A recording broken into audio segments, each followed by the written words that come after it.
HubSpot CRM tutorial for beginners in 2025. So in this video, I will guide you through setting up and using it step by step. So make sure to like and subscribe. Step 1, go to hubspot.com and sign up for a free CRM account. Step 2, upload your CSV file or connect HubSpot with your email provider to sync your contacts. Step 3, use the sales pipeline tool to track each client from lead to close deal.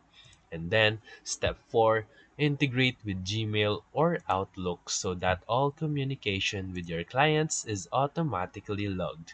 Step 5, always check your dashboard to view your client interactions, revenue goals, and team performance. Step 6, set up your workflows to automatically assign leads, send follow-up emails, or create reminders. And that's it. So if you want to know more about HubSpot, you can join their HubSpot Academy for free. So if this video helped you, feel free to like and subscribe for more videos. Thank you for watching.